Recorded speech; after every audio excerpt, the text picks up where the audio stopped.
Welcome home, Raiders. Tonight, actually it wasn't tonight, it was today. Method wins the world.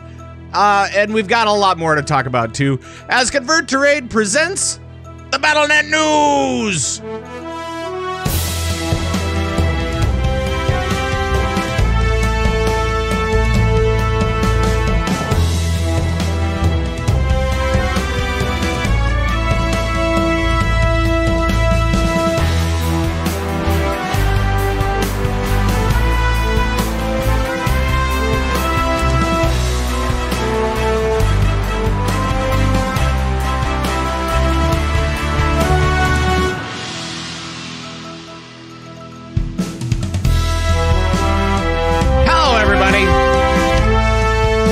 Welcome to the Ding Dang Show. From the Convert to Raid Command Post in Sacramento, California.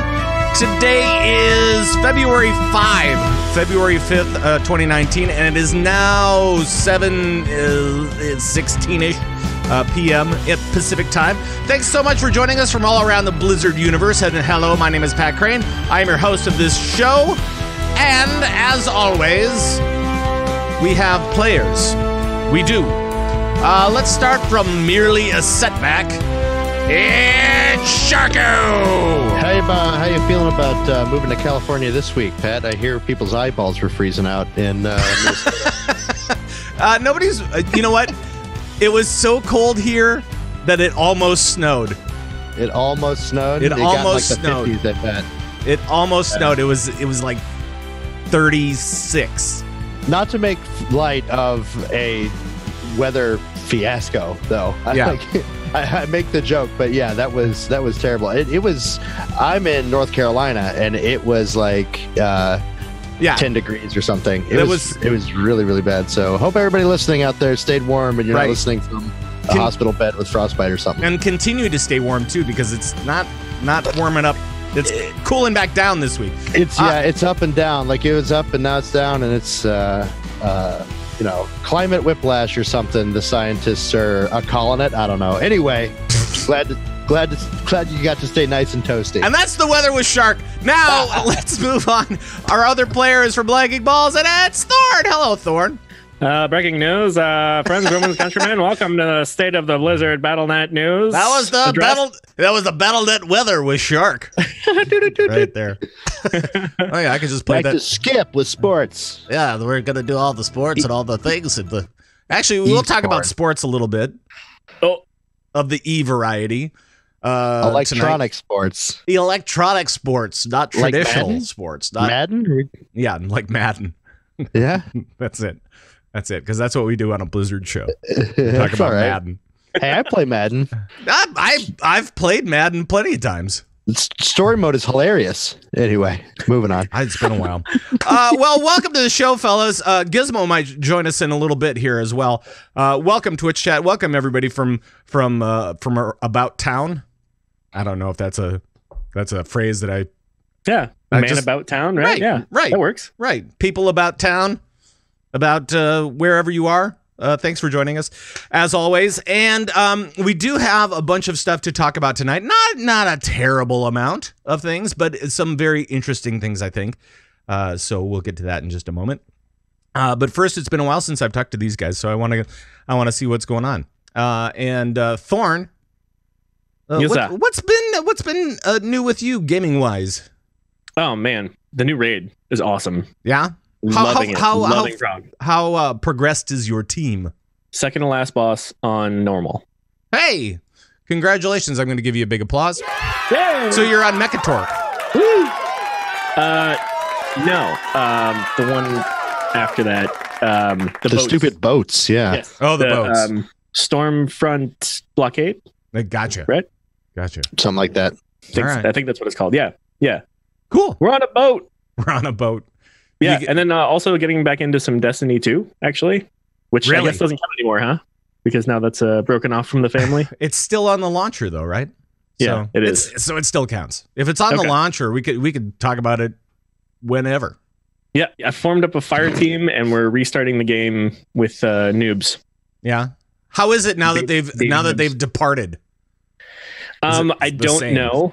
I actually don't have the 2 most recent expansions, so I only go up through Warmind so far. Okay. And it's just a blast. So I just finished leveling a hunter. I went Warlock, Titan, Hunter last, and loved the Hunter and wish I would have gone for it first, like everybody else usually does. Yeah. But I had a blast leveling him up. So when we restart, I'm just going to level another one up because it was a really fun thing to do. Cool. And looking forward to it. Very cool. So you followed my path. That's how I did it too. But I only have the base game. I never bought the Forsaken, whatever the X pack. Here's what I did with that. Here's what I did with that game. I started with a Warlock, I think, or maybe a Hunter. I'm not sure which. Leveled it up to about 4. Leveled it up to about 4. Started another one because I'm like, all right, well, okay, there's that one. Now let's try another one. So I tried another one and leveled that up to like 4, and then I tried the other one, and then I leveled that up to like 4, and then I stopped playing. I loved it. Time where there's too many games to play and not enough time, and that's it's kind of a nice thing. But, sure, like I just tried the new Apex Legends last night, and God, I don't have time for that at all. But have you guys played Anthem at all yet? The beta Anthem? No. Everybody, I've heard a bunch of talk about it. Is it closed beta though? And then nothing. I think you can get it if you pre-order. You got to pre. Something like that. All right. I don't know. I have a buddy at work that actually has it, and he's going to try to get me a beta key. He says he's going to get me a beta key. We shall see. He's going to sell it to you. Right. But remember when we used to do that for Warcraft? Like people used to like sell keys, and these warnings that keys are not for sale. Please don't accept any. We always gave them away on the show. I say we, I mean Pat, because I was on the show way back in. We would give away keys. We gave away a bunch of keys. Yeah, I remember. I think I got. I don't think I got one from you guys. You know what? I think it's closed beta. The website says play Anthem early, starting February 15th. Okay, it's coming out then. I don't know. Maybe it's a closed beta. I don't know. I heard something about something, and who knows. But anyway. So Thorn, let's get back to WoW for just a second, because I want to find out. I want to find out what your favorite fights are so far. Out of the ones that you've done. You know what? Give me one moment, because I need to bring up the list of the bosses. How about this? How about this? While you do that, I'll catch up with Shark here real quick. Okay. Shark, what's been going on with your gaming world? Hey man, that new raid is great. Just copying Thorn. Right. No, but yeah, we got into it, and we got to about the same spot as Thorn is. Our team is actually jumping into heroic before we decided that we only wanted to do mythic or normals for 1 week. Mm-hmm. And then we wanted to kind of push ahead in heroic and just try to catch up on the normal bosses later. Because I don't know, my officers think they're better than they really are, I guess. I don't know. Cool. But that last second, because we got stuck on the second to last boss too. That was before the nerfs. I don't know have you been in there this week, Thorn? Is it any better? Do you know? We were in this week. We didn't get to it last week. So. Okay, you didn't get to it last week, but you got up to it this week. Okay. Yeah, last week it was like mythic tuned and normal. Okay. Not really. Oh, wow. But it was difficult, especially for teams that are used to normal bosses, which should not be easy, but I would also not say are challenging either. There's somewhere in between. It's a moderate challenge. Team. Sure. Yeah. If you're a heroic rating team, then you're probably going to go in geared enough to get relatively through the gear and the easier mechanics and stuff like that, but not that boss. That boss was definitely, I was loving it. I was having a great time wiping on it, because that's how you know it's a good raid, right? I knew we could beat it, but it was a lot harder, and I was like, and it was that it felt like a heroic difficulty boss. There's some nerfs that have happened that I'm wondering if that actually helps the problem and helps those normal teams be able to down it at their level, because I would definitely say it was at their level. But my favorite boss encounter, getting to the question at hand, since we're doing it, unless Thorn, you want to go first? No, go ahead. I'm gonna say Mechatork. I love that fight.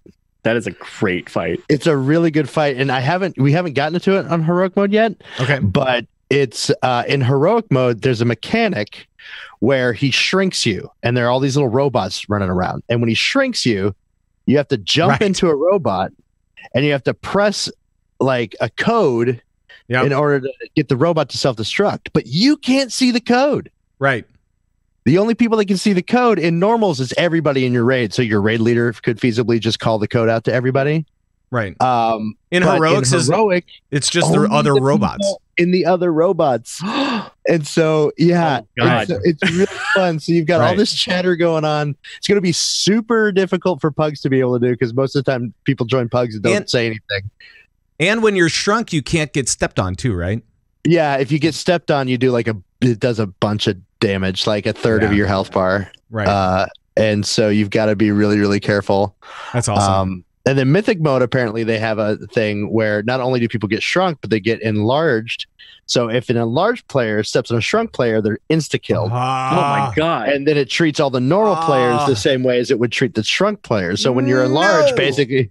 listen to the Fat Boss guides. Oh my God. I get enlarged and I'm just like, move around. I'm not going to move at all. It's like the Ant-Man 3 raid or something like that, right? I mean, it's just like... Get away from me. But there's a lot of cool stuff going on in that fight. It wasn't too incredibly difficult, but just a lot of cool things standing out of the poo and really fun. Really fun fight. Mechatork is an A++ for me. The rest of the fights were great too, but yeah, that was my favorite, I think. Cool. Thorn, how about you? Well, the first week we got through King Rastakhan, or I should say we got up to him. We had a few pulls on him and we couldn't get through at the end of our second raid night. Okay. This week we got through Stormwall Blockade. We're still pulling on that. But my favorite so far is definitely Opulence. Oh, that's a fun one too. He is the bling. Always run down, and then you gotta that is like a very hard line between the first phase and the next phase, right? Like because you're in a completely different area of the boss map. Right. So I love it, and then at the same time, it's also frustrating because it's one of those fights where one or two people can mess up pretty badly in the very early stages and cause you to have to start entirely over. Yeah. Sure. But our raid's okay with that. We're pretty good about just calling it when it's time to call it, or sometimes letting it play out just to get the extra experience and that sort of thing. So it was a really good time. Well, you have to kill those two mini bosses around the same time, right? Because if you don't kill them around the same time, you can't all make it into the room. And he enrages and kills everybody or whatever. Something so if you lose lose somebody the first time we got through, for us too. If you lose somebody too early, then you're not downright had to stop DPS on one side. Just like, all right, stand in fire, do it again because they're going to be way too far ahead. We're not waiting for them. I definitely don't understand the gems part yet. Because you're supposed to pick up gems that give you certain buffs for the rest of the fight. There's a really good guide on Wowhead. If you go to the boss guide on Wowhead, they'll explain exactly what all the gems do and how many people on each team should have whatever gem. Really they're just basic buffs, but it's but yeah. That was one of those things where, if I'm being honest, I acted like I understood it, and I definitely didn't get it. I was like, "Oh yeah, no, got it, sure, got it." Nope, I don't got it. Wowhead open for that fight, so I can be reading the list and be like, "Okay, so Ross, you're gonna need to pick this up, and Shoe Boots, I need you to get this gem." Right. Yeah, but see, that's the part I love. Like that, the uncertainty, the learning it as you go. That's my favorite part. My very favorite part of the entire raids here is always the beginnings when you don't know their names yet. The mechanics are new. You're getting a feel for the overall kind of theme of the place, and you're seeing how different or sometimes the same the bosses are if there are thematic mechanics throughout. You're figuring it out. You're screwing it up really badly and wiping your own team and and it's very interesting, especially I think on this raid more than the others. Well, not necessarily more than, but especially now because of the code thing for the robots and the gems and all this kind of stuff. The communication between the team members, I think, is a little bit different. It feels a little bit different anyway. Yeah. On the comms, just because you need to have certain lines open. You can't just. Maybe there will be an add-on soon. Yeah. Who knows? But sounds likely. Yeah, right. But just having to communicate with other people and really trying to make sure that everybody understands what the mechanics are along the way is kind of cool. This has definitely been my favorite raid since maybe Tomb of Sargeras comes close, but it's been a long time. Cool. Well, that's long time since they've put a raid out that's good. In my opinion. And it's nice because it's especially nice because we have some attachment to the characters in the place as well.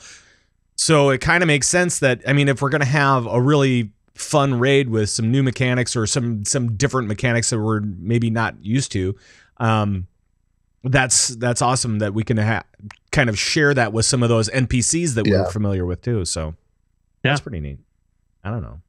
One someday. and as long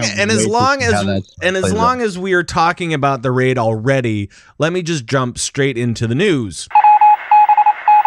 And as always, we start off with World of Warcraft. A clever strategy. Thank you. And I will say this. Congratulations, Method. You did it again. They really did. They just need to name that team, rename it to World First. to goats. To goats. Yeah. Here, I'm gonna just rename it. Oh, look all right. What happened? Gizmo appears. Hold on a sec. Hold on a sec. that beard. Oh my gosh. What were we talking about even? Well, Gizmo had just entered, and we were going to make a bunch of ZZ Top jokes because his beard is outrageous. Right. Okay. Well, that's good. So welcome, Gizmo, to the show. We just started talking about Method. Just congratulated them on winning their world first. It's not their first world first though. I think it's like their I don't know. What are they up to now? Like 150 world firsts? Have they not won a world first? Yes, back in the day, because I mean back in the day it was Paragon, right? Yeah. And then there was the splits between 10s and 25s, and so then you had to say, that stuff. And I mean, I'm happy for Method. I love that organization, but now that I'm with Heroes Hearth, our partners, with Limits, they were close. They were close. They were leading for such a long time. Let's talk about that for just a second, because last week on this show at this time, when we were recording, they were 7 of 9. They were already 7 of 9, and they made it to 8 of 9, and then they just plateaued right there. And then Method came along. Next thing I knew, Method was 8 of 9, and then everybody else was 8 of 9. There were 29, 30 some odd teams at 8 of 9. It turns out Jaina's a bad woman. Right. She's a tough lady. Right. She is, because she's got all the specs. She is the daughter of the sea. That's true. Just saying. So if you look at WoW Progress right now, or Raider.io or something like that, Method is still the only one that's at 9 of 9. And so that's pretty cool.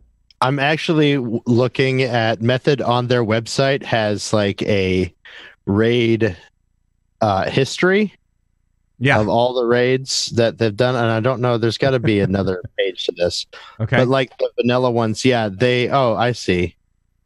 The very first world first was a guild called The Chosen.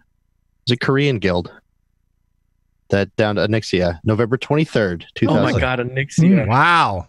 World first Onyxia. That was a while back, huh? I'm so jelly. November 23rd, 2004, which I'm guessing was beta. That was 15 years ago. That had to have been beta because it wouldn't have been opened. Right? Or no, I guess 2005. No, it'd be open. I don't know. Was it 2004? Okay. Yeah. I thought it was But 2005 when right after. I'm an idiot. Yeah, basically. It's like 3 days. Right. I don't know. But there was, so from everything that I was guessing, from everything that I was seeing on the Method live stream, because they actually live streamed the entire thing, which was actually pretty cool. They went to they had a space in London that they brought a bunch of different people to. They brought London. They brought casters to it. They brought all the team to it. They brought everybody. Yeah, to the hype space. train in that room from some of that footage. Yeah. There's like 10 different perspectives on it, right? Because there were so many people in the room that were all content creators and the like. Yep. But it was great. It was just great to see every one of those different groups kind of nerd scream and hype up. And freak out. It was great. And it makes the nerd screams so much different, doesn't it? I mean, because before we just had like nerd screams on comms, and then they would release that into the internet and everybody would go, oh my God, that must have been so great. But this time around, there were probably about 10 to 15 players all together in the one space. And so then they were like high five and stuff. And you had the casters. I mean, some people were brought to tears as they were hugging their teammates and stuff like that. And it was just, it was very cool. Yeah. It turns it into almost like winning a esport world championship live kinda. When you see those people celebrating on stage. Right. Yeah. Right. Which is cool. And so it was pretty neat. And I was like going, the funny thing was I was in my office today and I was like going, all right, I should check in and see what's going on with Method. And it turns out that they had just won it. They had just like 2 minutes. And I'm like, oh, great. Now I got to wait for the VOD. Perfect. So but I watched the VOD. The VOD is crazy. You know, it's pretty nuts. And everybody's just talking very casually because they had like 300 pulls or whatever it was. That was insane. So as you should for a Mythic World First boss, you should have 200-300 pulls on the final boss. I think that was perfect. And it was right before their reset. So that's cool too. I don't know. Especially, it was great timing. Especially this week. I mean, because it seemed like that Blizzard was interfering with hotfixes all week as they were going through. They were like, oh no, this is too much. This is not enough, whatever it is. You know, I was thinking about that and reading our note about the Jaina hotfix, and it just seems to me like it's got to be such a dance, right? You've got these world-class pro teams, you know, competing for world first on this, and it's a big stage, and there's a lot of eyes on it. But at the same time, it's also the first time that the top level players are really putting pressure, game-breaking pressure on these bosses. Right. And trying to figure out every last little nuance for that slight little edge. And it has got to be a very difficult dance for the devs to maintain the integrity of the fight and also not completely screw over a team who's trying to make that world first.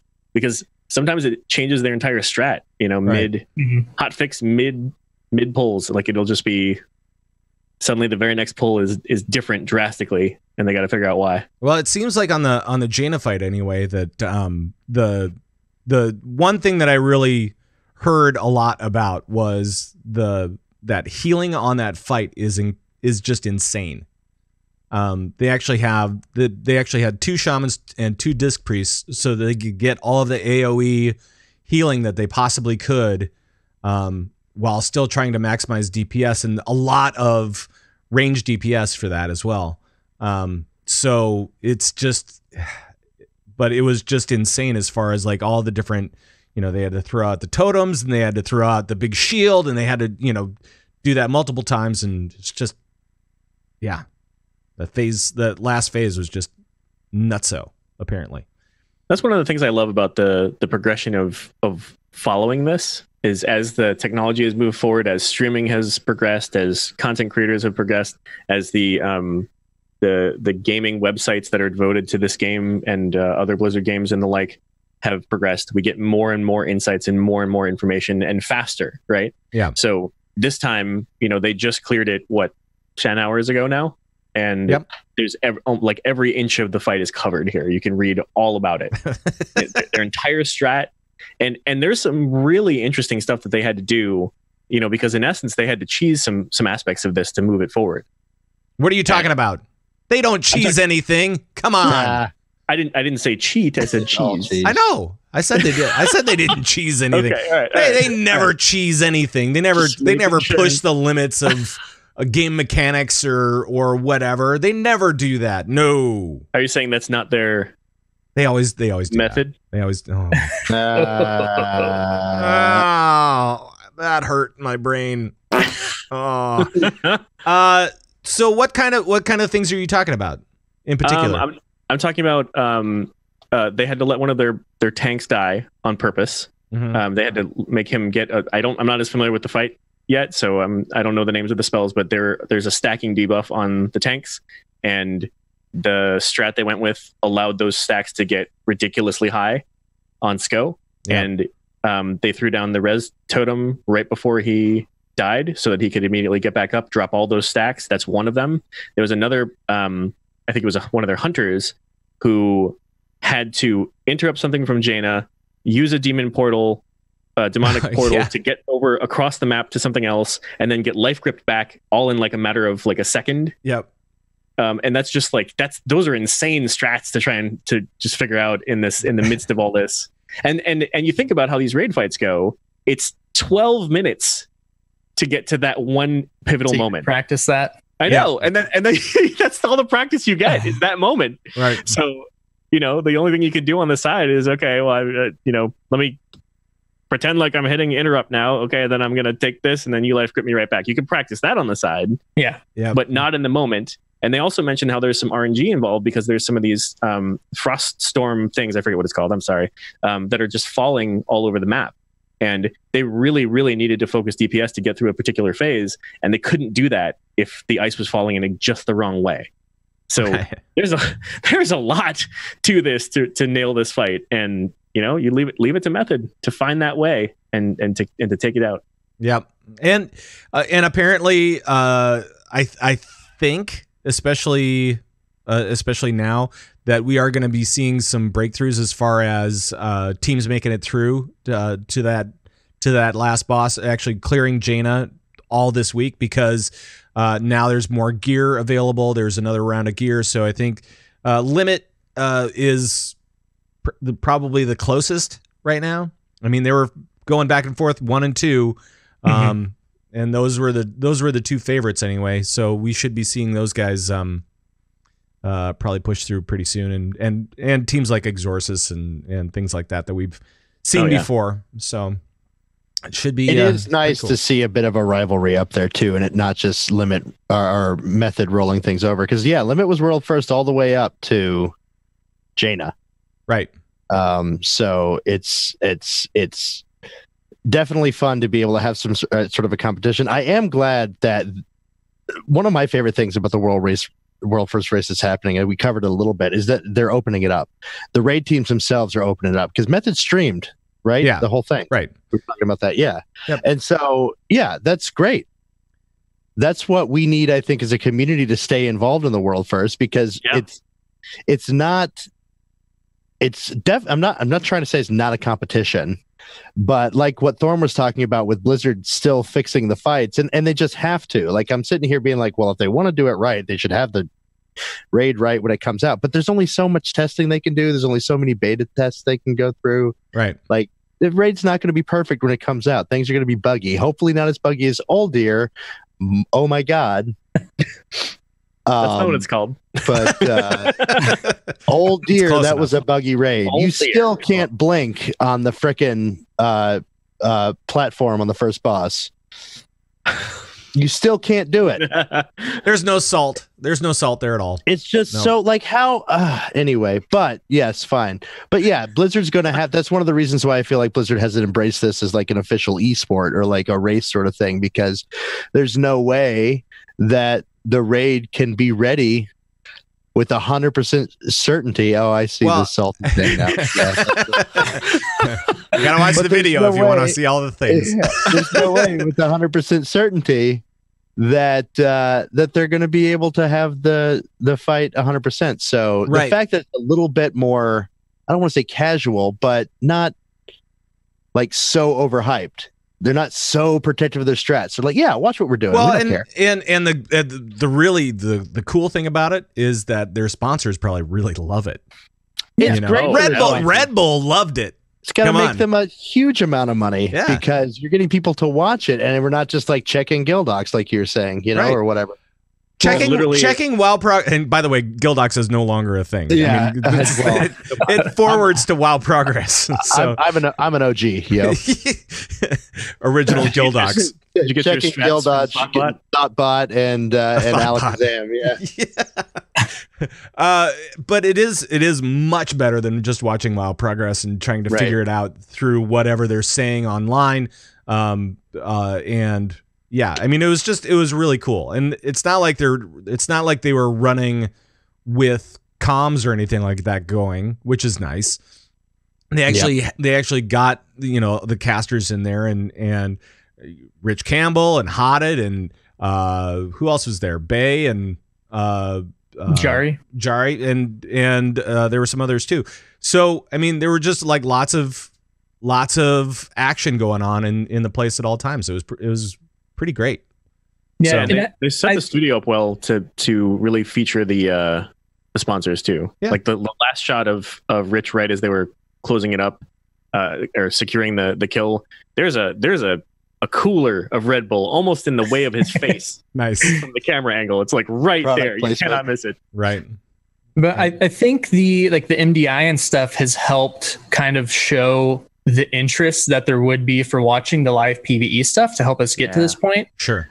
And even though, you know, Limit and stuff wasn't streaming, you know, they were still getting their world first VODs out fairly quickly than what you would have possibly seen in the past, because people still just wanting to hide those strats and stuff.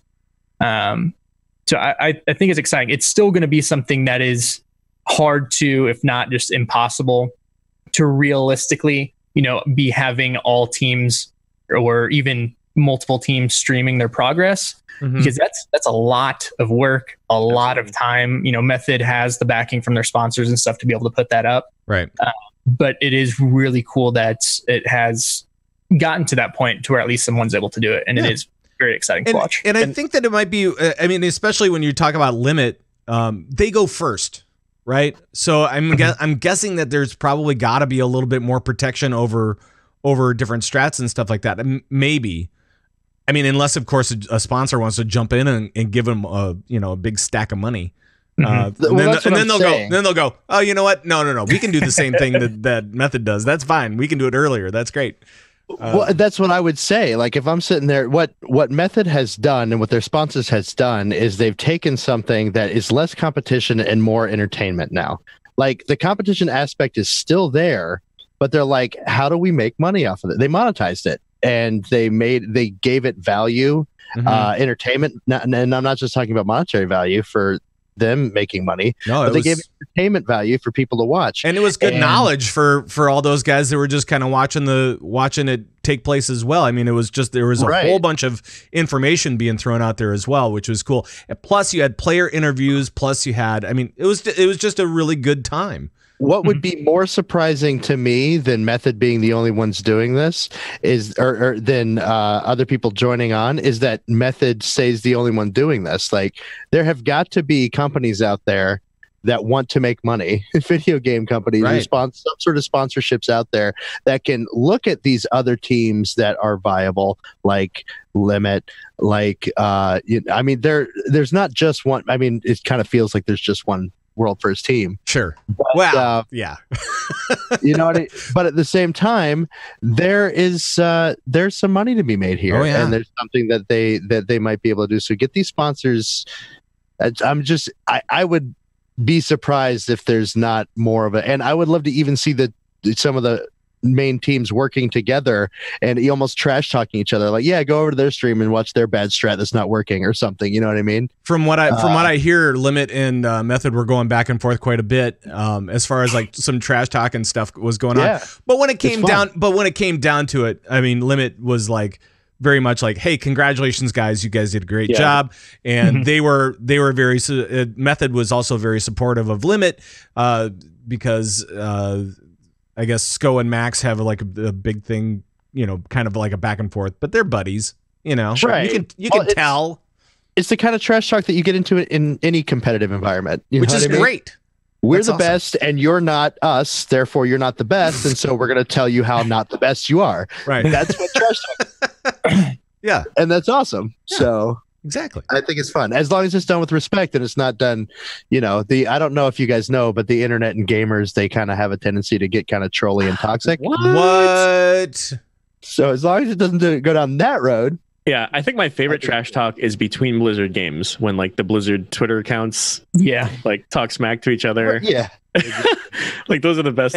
Any of the accounts from like any company, it doesn't really, I mean, yes, intercompany stuff is cool, but I mean, like even like Arby's or whatever, you know, Arby's, McDonald's, Wendy's is the best one. And so it's like you get into some of those accounts and you go, oh yeah, this is whoever's doing the social media really knows what they're doing. Mr. Peanut and Corn Nuts have some of my favorite ones these days. Oh boy. To tell you about my favorite Wendy's tweet was when they tweeted out that you were going to get something for free if you use your app, and they're like, well, hey, is there some way I can do this on my computer? What if I don't have a phone? And then Wendy's responded, well, then you're not going to be playing Diablo Immortal. That's right. I remember that. I remember that. That was awesome. Best tweet. And it was like right after BlizzCon. It was right after BlizzCon. It was pretty close. What? I can't get the deal if I don't have a phone? What if I don't have a phone? They said, well, I guess you're not going to be playing Diablo. It's so good. I had to say it twice.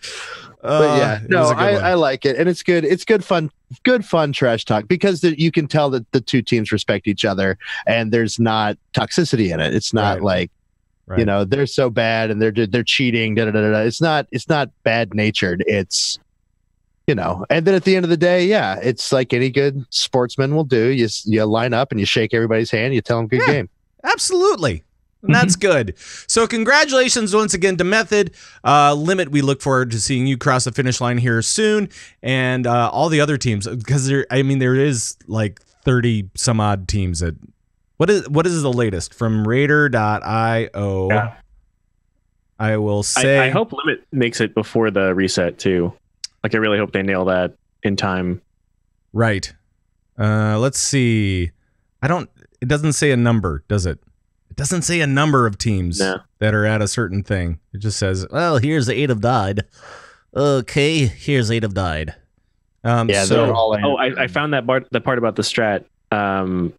What? Gingy had to get into position to interrupt Jaina, immediately using Aspect of the Turtle, clicking on a demonic gateway, interrupting Jaina, getting life grip back, all in like within seconds. Split second. Yeah. That's nuts. It's crazy.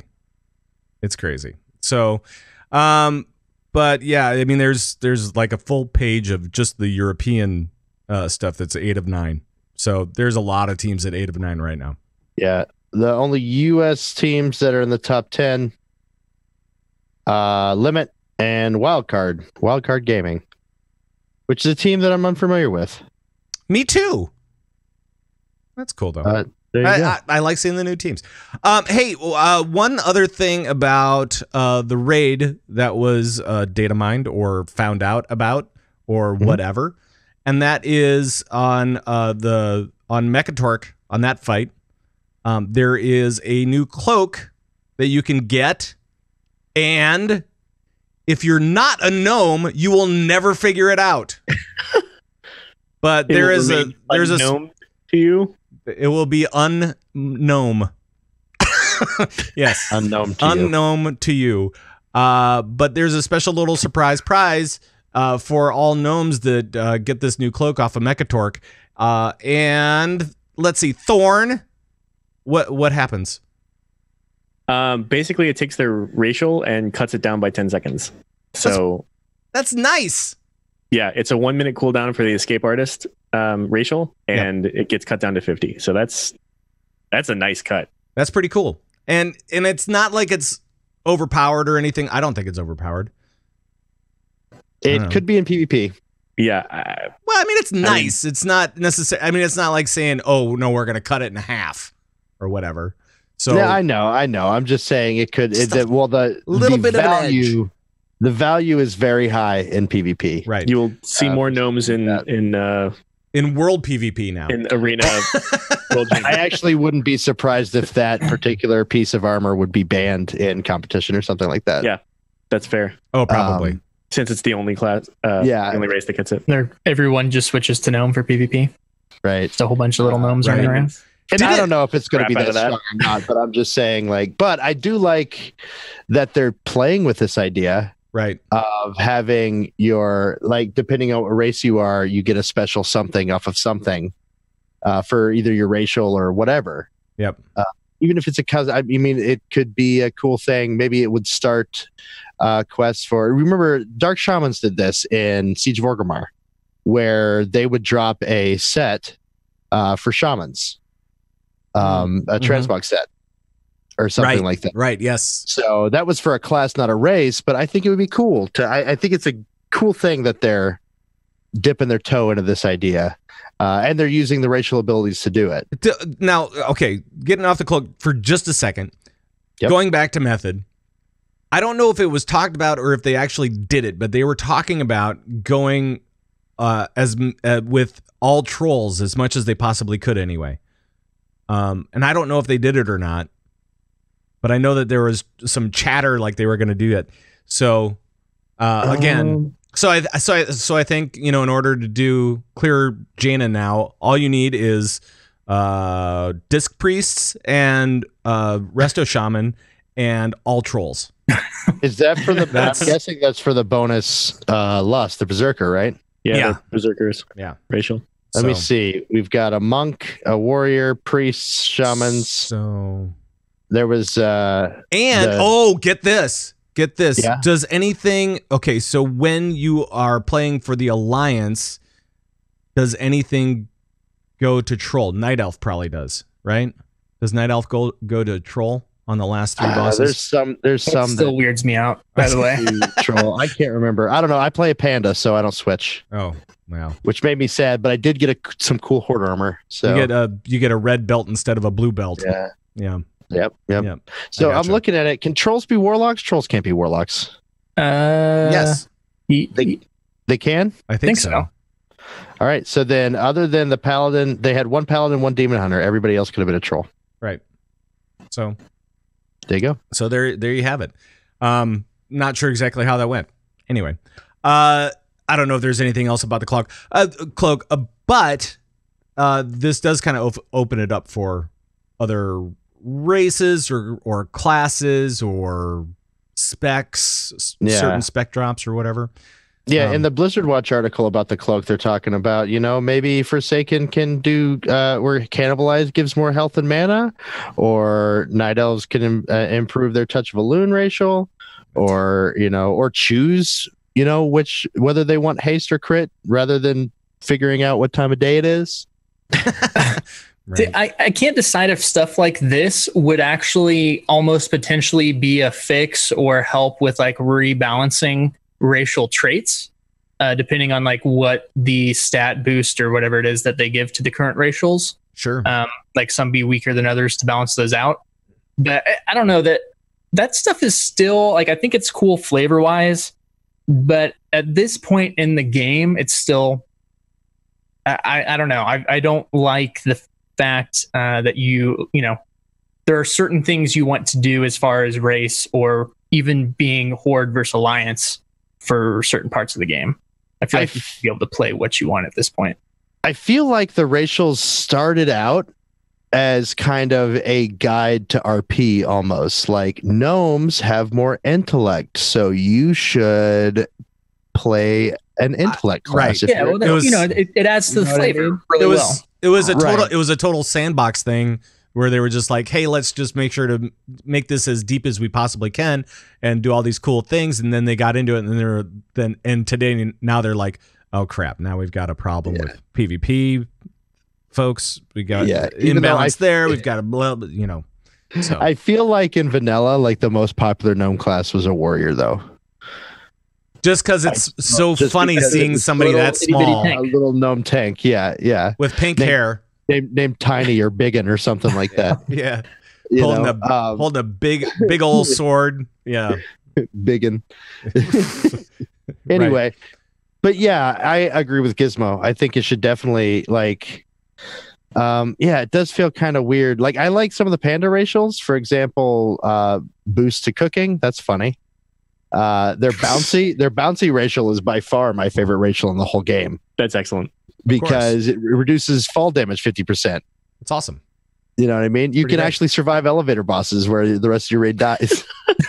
You know what I'm saying? Like it's one of those things that but it doesn't give you an edge in PvP. It doesn't give you an edge in raiding unless there's a certain part of the raid where you have to take fall damage. Which there have been some raids that you take a little bit of fall damage, but yeah, it's not I don't know if the stats are where the racial should be going.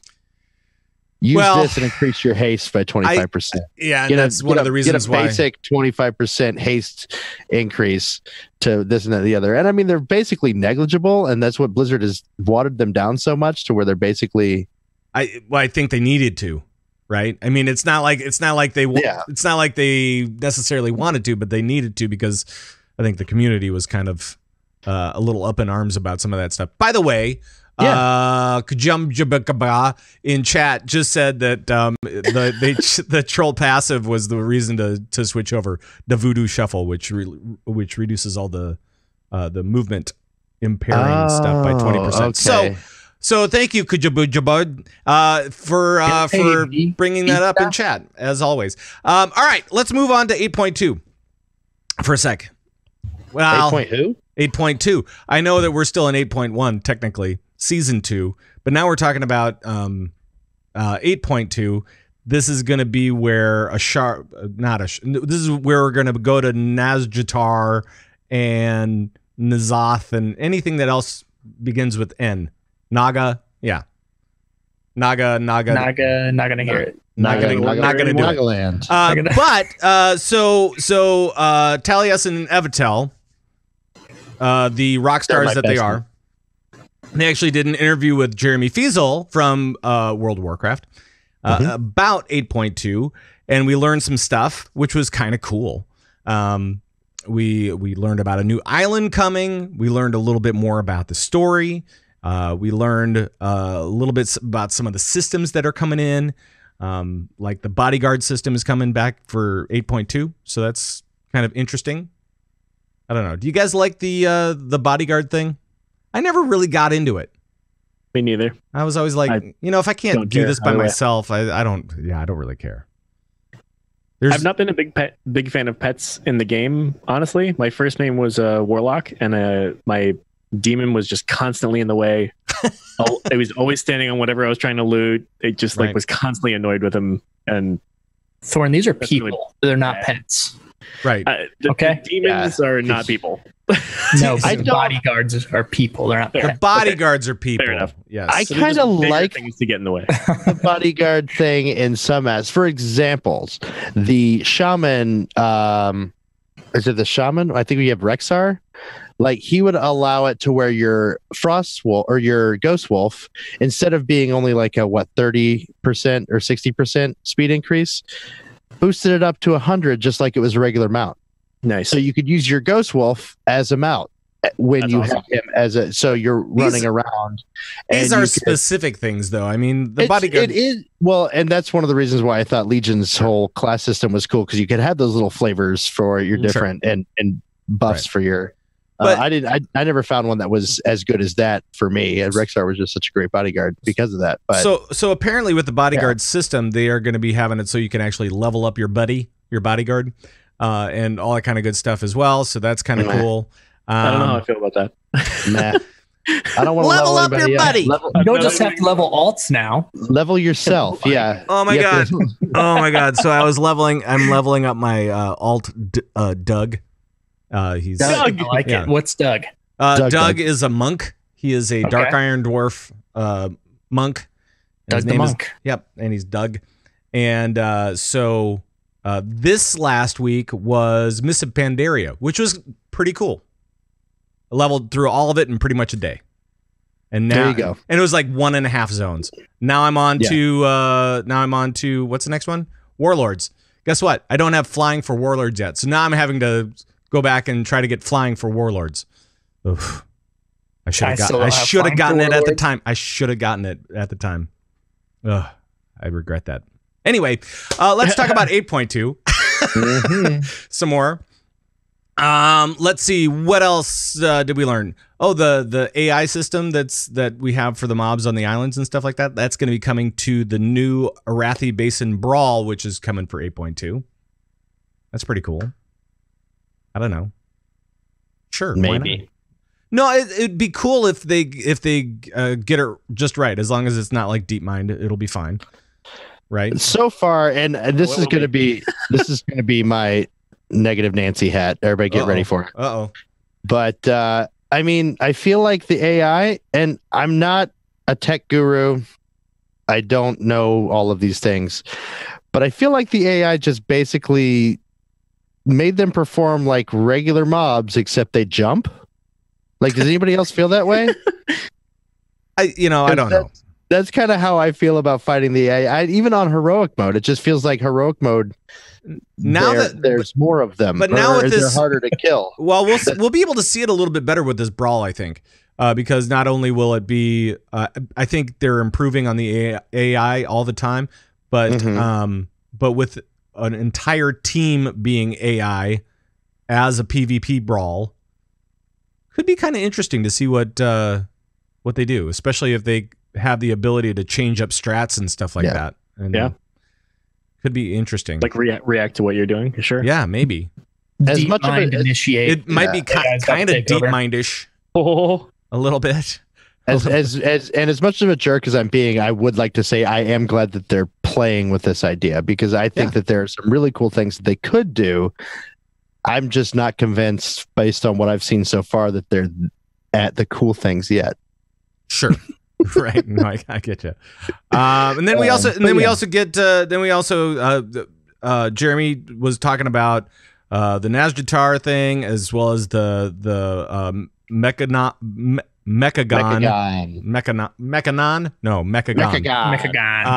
Kind of about how those things will look and feel. And it seems like the World Quest thing is going to be huge there.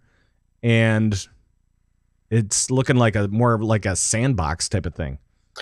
I didn't get to actually hear the whole thing, but from the little bit of research that I've been doing, that's one of the things I'm most interested in, is this idea of world quests that change more frequently. It's not just, okay, here are your world quests that you have to do, but it's almost like these events that just pop up in these different specific areas.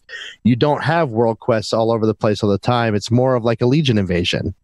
Right. But they happen more frequently than the Legion invasions used to happen. You know what I mean? It's not like, okay, you can do one in a set of, 4 hours or however long it's up. And then when you're done until the next one spawns 8 hours from now.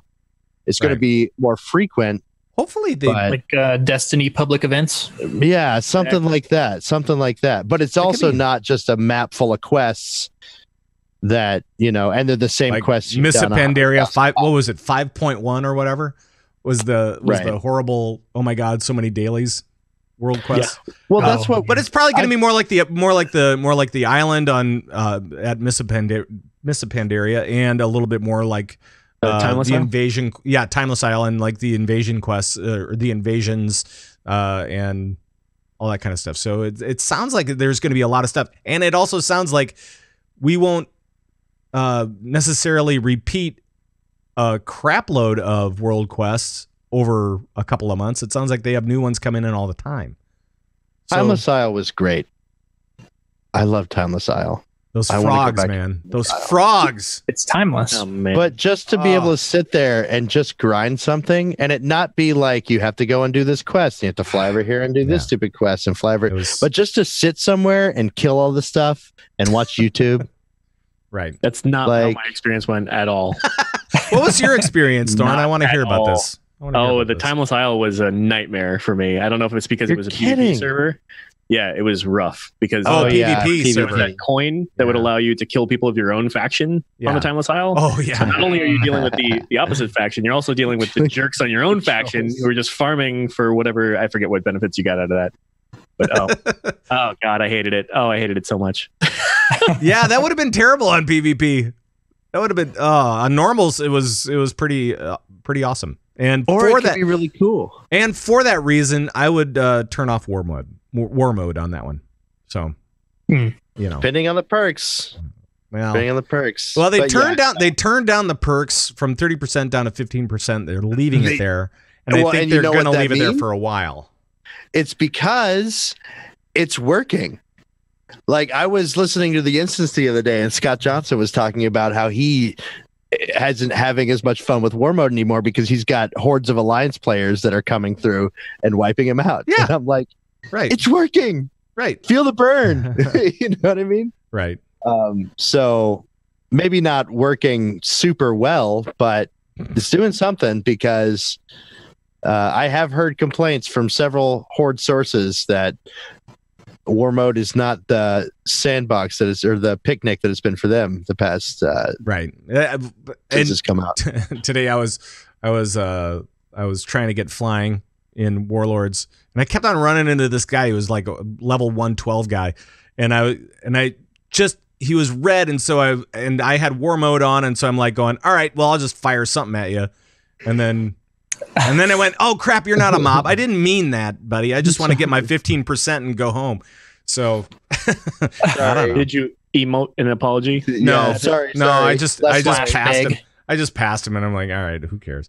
Hey, we do have more stuff to talk about other than WoW. Unfortunately, we have to move on because I want to talk about a couple of different things. And Gizmo, as long as you are here, I want to talk a little bit about Heroes of the Storm.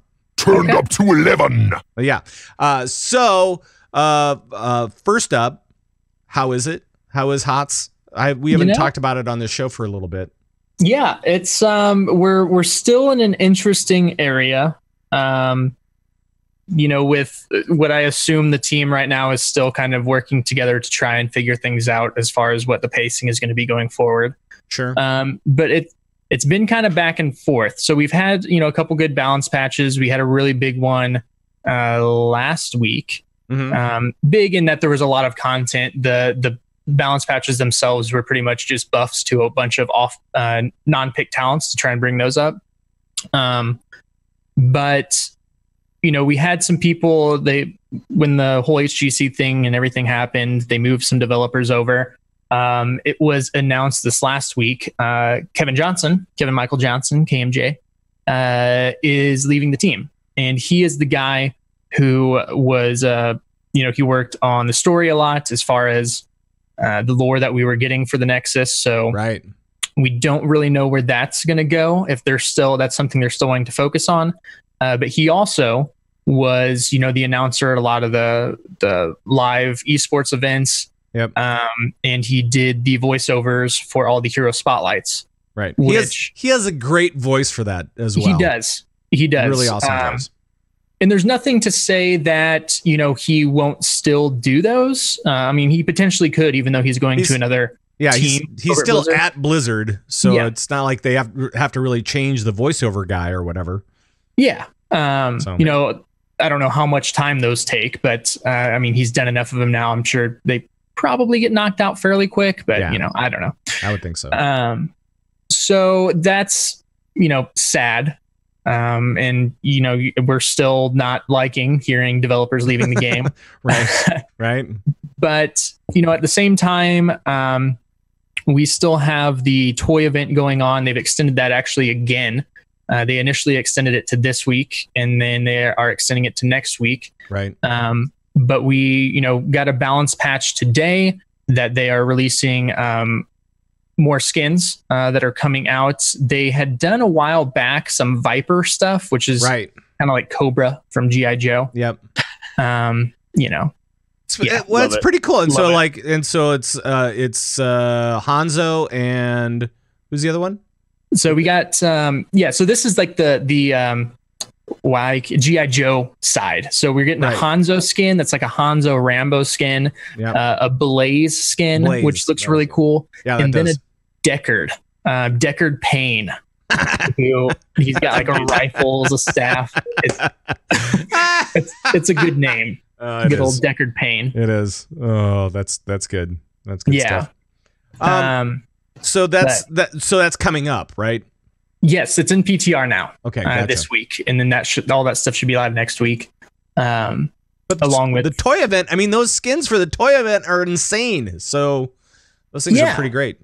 And it's really cool that they extended the event. At this point, it's like, why not? Let's keep it going until we have these other skin lines coming out. Sure. Right. And people have really liked it. The whole board game aspect of it.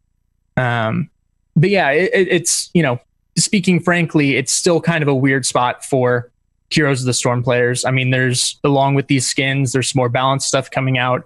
Abathur is getting some changes. They're giving Rhaegar his self-ancestral healing back. Oh, yes. So long ago. That's so good. So that, by the way, this could potentially be the start of them kind of reverting some changes that they made specifically for the HGC. Sure. Which is good for the player base as a whole. Yes. Right. And I mean, the uplook on hero stuff, I think, is still pretty bright. Like, we have tournaments coming. We had Heroes Hearth is doing fight nights every other week now, which are super cool. We had our first one this last Friday. You got Toasty and Gladman Invitational coming up this weekend.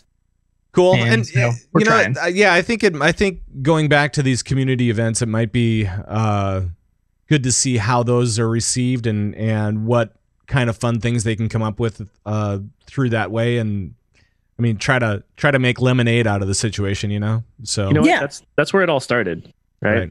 Yeah, exactly. It is. And we actually, for those of you that are possibly interested still in kind of Heroes Esports and HGC and how all that stuff happened, this last week on Lords of the Storm, we had Haloran on, and we spent some time kind of, going.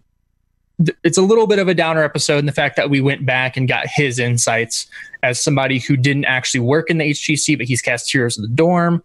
And there was a really good chance if HGC was happening this year, he was going to be a caster this year. But he has a lot of friends who were impacted by it, so we spent some time on that. But then we also had a really good discussion on the HGC itself. Okay. And, maybe what their missteps, what they could have done better, potentially even the fact that they rushed the HGC, and maybe that should not have happened for, potentially even maybe it should have started now instead of. That's so weird though, because I mean, it's but considering how late the game already was to the arena of competitive games like that. Right. I mean, to the MOBA arena, if you will. Yes. But initially, you got to remember with this game, one, it was announced as the kind of anti-MOBA, the team brawler. And they specifically used the term not a MOBA. And they didn't have any intention for it becoming an esport. But then they saw the stuff coming on. So it's weird to kind of think of that aspect of, maybe they saw it. And of course, you want to try and turn a profit on that, try and turn it into something. Sure. But just, kind of where it potentially went wrong. It was a very confused message. It reminds me of, I remember when I studied religion back in high school. We're not going to go deep into it. I'm sorry. Okay. But I promise. But I remember reading a book once and they was talking about is that, this church they visited that advertised himself as a new church, not your regular church. And he said, so he went and he tried it out, and it was, they got together, they sang songs, they talked about Bible studies, had a sermon. The only thing different was that he was wearing jeans. You know what I mean? It's and they proceeded to have church as normal. So that's what it sort of feels like with what the HGC is, at least from my perspective. Sure. Blizzard came out and tried to start this thing organically. We want to do a Blizzard version of what we think a battle, a 5-team battle game would be like. Right. So here it is, the anti-MOBA, not a MOBA, whatever. But that message was lost very, very quickly. Yep. Well, then they actually then started advertising it as a MOBA. As a MOBA, right. And this is the new MOBA. This is the next. So it was a weird. What Blizzard has succeeded with in the past, their huge successes: World of Warcraft, Hearthstone, Overwatch. These are games that organically developed out of a team that just wanted to make something really fun. Yeah. You know what I mean? Right. There was no plan for World of Warcraft other than making an awesome game. They didn't invent the MMO genre, but they just made a game they really, really liked. Yeah. Right. And, and you could say that, there were definitely big, huge EverQuests, these MMOs that were out there established and making money, and Blizzard comes along and says, oh, that's cool. But they didn't try to take over. They didn't say, we are going to be the next this, we're going to be the next that. They're just we're going to be awesome at this thing that we really, really love. And they put that kind of passion in it, allowed things to develop organically, allowed themselves to make mistakes. Where I feel like with Heroes of the Storm, that wasn't the case. They were always trying to compare themselves to other popular MOBAs. They were in a tough market already, and they tried to move on an accelerated schedule. Yeah. Yeah. Yes. So, by the way, Even the game coming out. You guys? what was that? What? What's that, Thorn? No, sorry. I had to unmute myself there. That'll help. Okay. Weird flex for you guys. Piece of trivia. Okay. Halloran, who you mentioned before. Lauren. Sorry, Halloran. He'll get on. He'll get He on. used to go by Halloran because he used to be a teammate of mine when we had our our semi-pro, didn't go very far team for Heroes of the Storm called Seems Legit. Yes, he was one of the... Did he actually go by Halloran, or is that what just you all called him and he never corrected you? We literally, so we were practicing to the point where everything was down to all names were reduced to one syllable, and he literally went by Hal. Oh, that's cool. All right. Interesting. All right. So, all right. Cool. Well, there you go. All right. We've got one more thing for you right now, and it's about, let's see, Overwatch. You won't get rid of me that easily. There we go. Okay, so Overwatch League All-Star Pass was announced for this season, and it is much sweeter than last season. I will tell you that much. It is super, super awesome. Last year it was what, $30, and you got like all of the ad-free stuff, and you got some alternate streams, and you got some player interviews and stuff like that, right? I mean, it was something along those lines. You got the separate chat, and you got an extra couple of views to choose from, yeah. Right. So this year it's $15, and it still includes all the same special chat rooms, the ad-free viewing, the command center access. That's what they call it. And on top of all that, you will have like so many different views to pick from. You won't be able to handle it.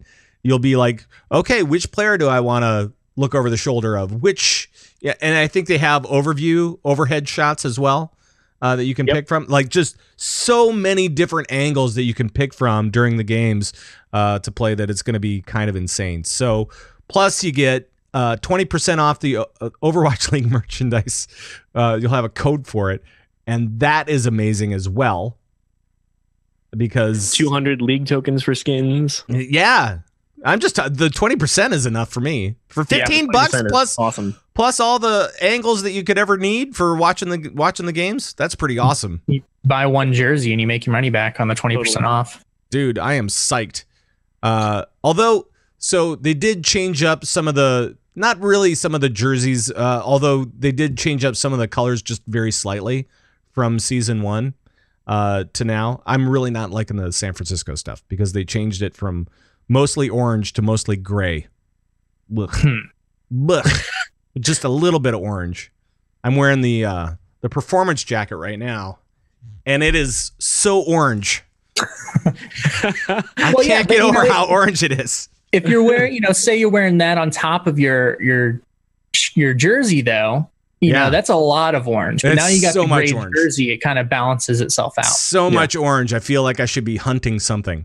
A shocking amount of orange. Right. It is a shocking amount of orange. But I think these over the shoulder cameras are really cool because, of course, at the World Champion, I don't remember what they called it at BlizzCon. They had that you could actually do like the spectator mode type stuff. That's cool, but you kind of have to work at it for that. And I guess you actually probably could have selected just to follow somebody over the shoulder. But whenever I watch esports, it is cool to watch it as a whole and have the spectator's view and the other person controlling it.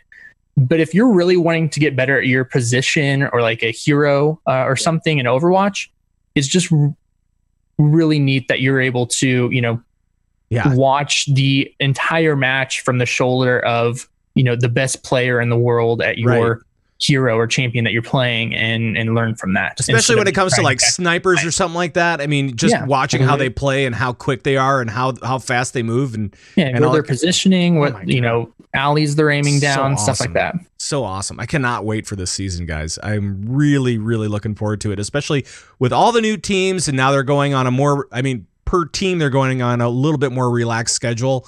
But there are more teams to pick from. So there's actually more action for viewers. This is going to be insano. I can't wait. Cannot There's wait. also a full list of team previews. So if you're really, really into following this, every single team has a preview up on the Overwatch League website. You can look at the full off-season changes, all of the prep that they're doing, interviews with the coaching staff and all that stuff. It's really cool. Yeah, it's pretty neat. And make sure to follow these guys on social media too, because they're doing a bunch of different stuff over there as well. So, I mean, there's so much going on. It's really tough to know. And they've built up their crew, their on-camera staff for all of these new games, because they do have a bigger schedule to cover. Now they brought in some new casters, they brought in new analysts and stuff like that as well. So they're adding to their team, which is great. So yeah, I imagine they added quite a bit because they had an entire other esports team that they could move people over to. Lemonade, man. It's all about lemonade. Let's see. Is there anything else? Song? Yes, exactly. So is there anything else that we're missing from this week? I know that we, considering that there wasn't much to talk about, we sure did talk about it a lot. Yeah. Right? Well, you had one me on the thing, show again. Yeah, one last thing that's important to note about the Overwatch League ramping up is that there are now live hashtags available on Twitter. For example, you can do #bang and you'll get the finger guns from one of the newer teams. So like all of those are Texas Hard is one of them. Wow. Okay. Wonder what that one is. This is way too. As you can imagine, I don't know what's Fist and going I on. are very happy about these. Wait, these are on Twitter? Oh yeah. So is it just like, what if you're not trying to get the finger bang? Then you get it anyway. Well, there you go. Are you allowed to say finger bang on the internet? That's one of those things you immediately regret saying. Literally #bang with the fingers right after it. It is literally a finger bang. Wow. But what if you're not trying to do that though? Don't hashtag sounds it. like high school all over again. Oh God! Now it's getting into now it's a South Park episode. What if you're talking about your cool new haircut and you're like #bang? Bang. Yes, that's what I'm trying that would to be get. bangs, yes. And all of a sudden, Or people that don't watch Overwatch. It's gonna freak somebody out at some point, right? No. Yes. I don't know. Or like, you guys, I made the loudest noise by running into the door. #bang. I apologize to all the parents out there. That's funny. I know. It's funny. Yeah. No, it's fine. Earmuffs. It's fine. I mean, some of them it's still a clean show. I mean, really. Yeah, it's Disney humor. Cleanish. Yeah, that's true. So there. All right. I'm ready to watch. I think I'm going to try to watch more Overwatch League. That's going to be my February resolution. well, with that, I think that we're gonna probably get out of here. So, yeah. All right. So, it's about that time. I think that last conversation was like enough. Yeah. Which one? Thanks for that, Gizmo. I'm trying to completely ruin the show tonight. I'm trying not to #bang. All right. So let's go around the room and tell people what's going on in your shows and in how they can get a hold of you and all that kind of stuff. Gizmo, I'll let you go first. You can listen to Lords of the Storm. We're still going. Heroes of the Storm podcast. Yeah. Like I said, last week was a really fantastic episode. Haloran had some really good insights. I definitely suggest checking that out. But this week, Wednesday, 9 p.m. Central, we are having Workhorse on, one of the founders of Heroes Hearth. And we're going to be talking about balance patch stuff. We're going to be talking about the Toasty and Gladman Invitational coming up. Cool. Lots of cool stuff. So check it out. Awesome. And Shark, how about you? Oh, well, I'm on a show called Merely a Setback, and we do things with the lore. Talk about the lore. We wear our hair like lore. No, just kidding. Right. But yeah, you can check us out Monday nights at 9 p.m. Eastern on twitch.tv/Setback Podcast. Episode 50 is coming up. Hey! Congratulations. That's a nice little landmark. We're big boys now. Nice. We have grown up. We've been podcasting for over a year, and we're going to be doing some question and answer stuff, maybe some call-in stuff. Awesome. Being really fun and silly. So that's going to be not this week, but next week. Check out our Twitter at Setback Podcast to learn more about that. But I'm very excited about it, and we're having a lot of fun. And cool. If you like lore and haven't checked us out yet, lore, storytelling, character analysis, me being an idiot. This is only an hour show. Yeah, go check us out. Okay, bye. All right, Thorn, how about you, buddy? Hi there. I am Thorn. I am on Twitter at Thornbrow.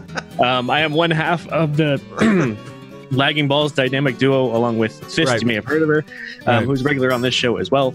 You can find our show at Lagging Balls on Twitter and laggingballs.com, and basically Lagging Balls on every type of outlet that there is. Right, and you ended it with music. Isn't that nice? And you have a stream coming up on Fridays. You do that on Fridays. That's right. We do Friday nights with Fist and Thorn every Friday at 11 p.m. Eastern. That's cool. Awesome. Well, thanks, guys. And by the way, if you want to follow me on socials, it's Pat Krane with the Krane with a K, and of course, Convert to Raid especially on Twitter, so you can follow us there as well. And make sure to also check us out on converttoraid.com. That's where we have all of the things. We have our audios there. We have our videos there. We have our Convert to Raid podcast network over there that features all of these guys. All their shows and things, and their latest whatnots and what haps. I don't know. And whatchamacallits. Yes, those two. Those two. It's all over at converttoraid.com.